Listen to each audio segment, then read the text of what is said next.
Hey guys, welcome back to Frosted Tech. We're going to be doing a case review on the new NZXT H630. I was joyful enough to get, or lucky enough to get the actual, the windowed version, which probably has only hit Newegg yet. It hasn't hit any other stores yet, so let's go ahead and get into the review of it. This case is really good. You can see the high gloss white on all the metal. The entire case is metal. I was going to go with the H440, but the H440, this is also a silent case, just like the H440. The H440 didn't have the 5 1/4 drive bays in the front, and this case has a little bit more options. It's a little bit bigger as well. So when you take off the side panel here, you can see the flex of it. The flex of it really isn't that bad, even with the window in it. Let me take my stuff out here. I got some new Corsair SP120 fans to put in. I already have 4 of them in my case right now. So this is going to make it 2, 4, 6. This is going to be 8 fans total. And we're going to be putting those in the case. If you guys haven't seen my gaming setup yet, please go over to Frosted Gaming. That's my gaming channel. And go check out my gaming setup video. It's really cool, really good. There's about $6,500 into it right now. This is going to add quite a bit also as well. Let's see, I think on Newegg you can pick this case up for about $149.99 right now. So inside you see the fully modular drive bays, which is this bay, this bay, and this bay. You can take these completely out. So included in the package you have a 200mm NZXT branded fan, a 140mm NZXT branded fan, and you also have, let's see, 1, 2, 3, 4, 5, 6, 7, 8 3.5 inch drive bays, and you can also put your solid states in here as well. In your 2.5 drive bays, you're going to have 10 because there's 2 on the back of the motherboard here and here. So these are toolless drives. Let me see if I can get these to work. They're completely toolless. I really like this design. It's a lot better. You can also mount, let's turn it a little bit more. You can also mount a 140 or a 120mm fan. So these are fully adjustable. You can adjust them up and down. There's one here and there's one up here. Now like I said, you can put a 120 or a 140mm fan on there. Now as for motherboards, you can put an ATX, a micro ATX, an ITX, and an XL ATX, and an E ATX.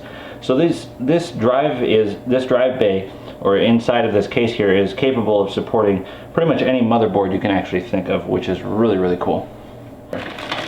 So the case comes with all your needed screws and standoffs, and it also comes with a lot of zip ties. I love companies that give you a lot of zip ties so you can tie off all the wires in the back of the motherboard. And I think that's going to be about it for the front here. Here's all your wires, nice and cased up for you. I like that companies actually put this like inside of a bag for you, so it's not flopping around in here and like scratching up the paint and stuff like that. You guys can also see, I'm going to tilt this forward a little bit, the standoffs for the power supply, and they are rubberized. They have rubber feet on them. So your smaller power supplies are going to go in here, and you can also, if you have like 1,000 watt or above, the longer power supplies, you're going to have the extra standoffs for those. Now you also have a dust filter. Let's see if I can get this thing out here. You also have a dust filter in the back here, and you also have a dust filter in the front. You can put 2 120mm fans in the bottom here, or 140mm that also have sliders. You can put your radiator back here if you only have a 120 push-pull configuration. You can put 3 120mm up top, 2 140s, or 2 200mm up top. And you can see the ventilation for the top piece here. Now let's go ahead and take off the front of the case. Just kind of show you guys that. Okay, we got it. Alright, so the front of the case, these are metal covers as well. The front of the case, like I said, you can have 3 120mm fans, 2 140s, or 2 200mm. You also have all of your power buttons up here. You have a power and a reset. You also have your I/O switches right here, so it powers the lights on the back of the I/O. You have 2 USB 3.0s, 2 USB 2.0s, and 1 not micro SD, but a normal SD card slot here, which is all built in. Let's go ahead and take off the back of the case here. Now, normally the side panels are your typical like slide off and things like that. These actually slide off and open. Now, on the inside of this, there's 7mm thick sound dampening foam. There also is in the front of the case, and there is in the top of the case as well. So on the back here, you can see the SSD drive bays. You mount these brackets to your SSD, and then you slide them on here, and then you mount it down. You also have a 10 fan non-PWM controller. You cannot put PWM fans on here. All of your nice, these are really actually good quality grommets here. I wish they put some grommets down here too. Also, inside of all the cutouts here, they're all rolled, so you're not going to have any sharp edges or anything. I'm not worried about any sharp edges. Everything's painted, everything's acrylic, so you don't have anything to worry about there. Now for the drive bays, this is a kind of a toolless design as well.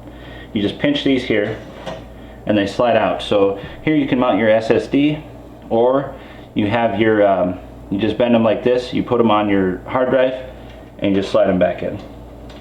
Pretty simple.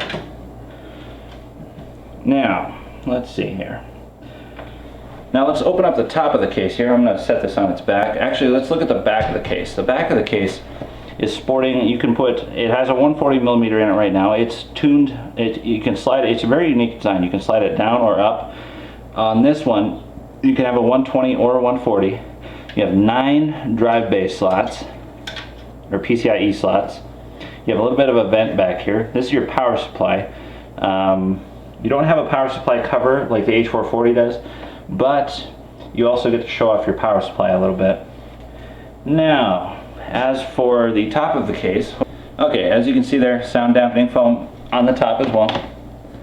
You have quite a bit of sound dampening foam throughout the entire case, just as well as the H640 does as well. So now on the top of the case, you can mount 2 200mm fans, 2 140s, or 3 120s. So there's quite a bit of space for cooling and things like that. I mean, this case is just awesome. So if you guys want to see the actual case review, or not the case review, I'm actually going to be replacing my Xtremer 4 case with this case. If you guys want to see this case in action, go over to my gaming channel. We'll also have it in a few days on this channel as well. Go over there and check that out. And if you haven't seen my gaming setup, it's, like I said, it's pretty beast. Go ahead and check that out. But anyways, guys, at the end of the video, you're going to see a few links to other videos, possibly my gaming setup and my previous video. If you want to go ahead and check those out, if you guys like the channel and this case review actually helped you, maybe you want to purchase one yourself. We'll see you guys in the next video. Possibly click subscribe, leave a like on the video, and comment down below what you think. Alright guys, we'll see you in the next one. Peace out. Hey guys, thanks for watching. Leave a like and a comment down below to let me know what you thought of the video. If I haven't yet convinced you to subscribe already, maybe you'll enjoy some of my other videos you see here. Thank you so much for watching, and we'll see you in the next video. Stay frosty.